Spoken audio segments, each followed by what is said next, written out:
Hi, Deepti. Thanks for joining us today. Hi, Nitish. Okay, perfect.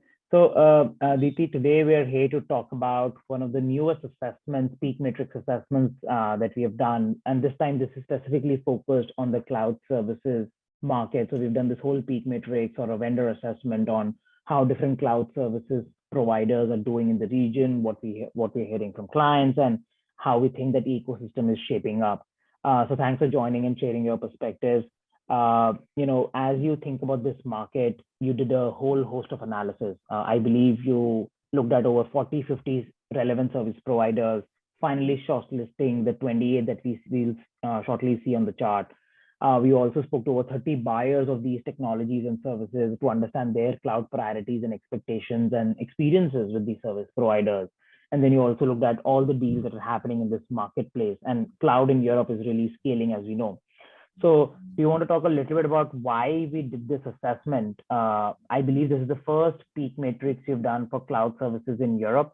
So, do you want to talk a little bit about why this and why now? Sure, Nitish. So this has been quite an interesting study for us as well. So traditionally, when I talk about Europe, right, it has been a market which is has been more reliant on the native service providers, and also the pace of technology adoption with respect to cloud has been a bit slower when compared to North America and other geographies.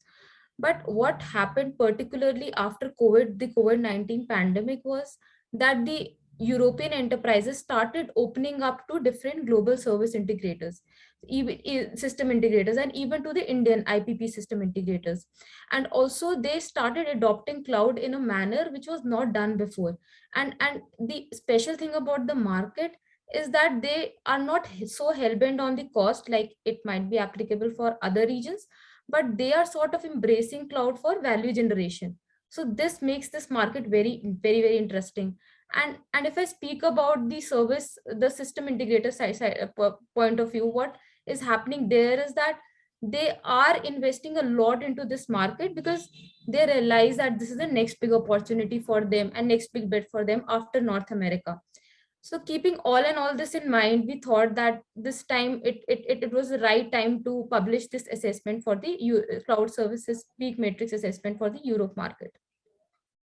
Great. And that's a very interesting point. I know I can attest to the fact that cloud services adoption in the region has stepped up several notches, partly by because of the pandemic, but not just because of it, but aided by it. And we're starting to see how the hyperscalers are investing in the ecosystem and local partnerships, how system integrators are doing it, and what enterprises want.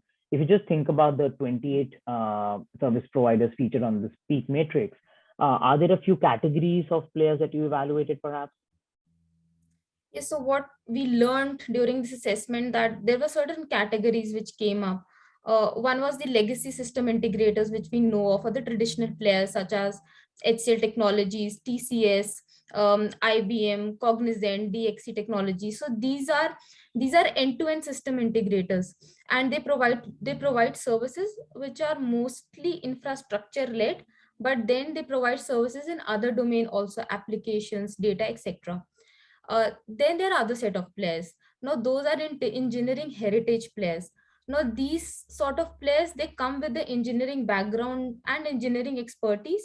Either they have it developed as native engineering, or they have acquired these expertise over a period of time. So this is another category of players. Then there is third category, which are the consulting heritage players.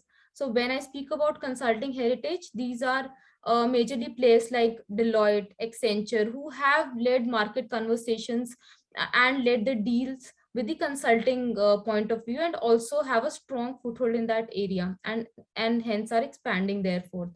And lastly, what we see are the players which are niche players, or the born in the cloud players. For example, Cloud Reach, that you can see over here. The interesting point about it is that it has been recently acquired by Atos.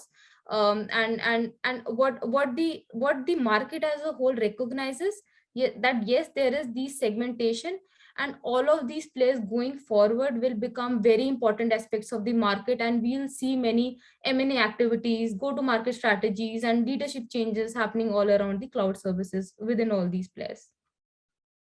Got it.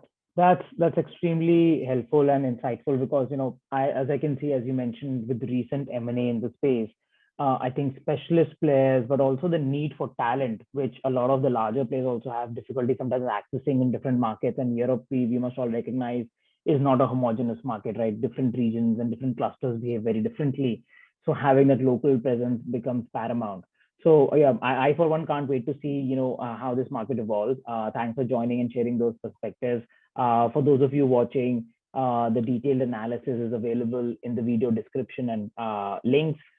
For more of this, please head on to our website or feel free to reach out to Deepti and I for any questions.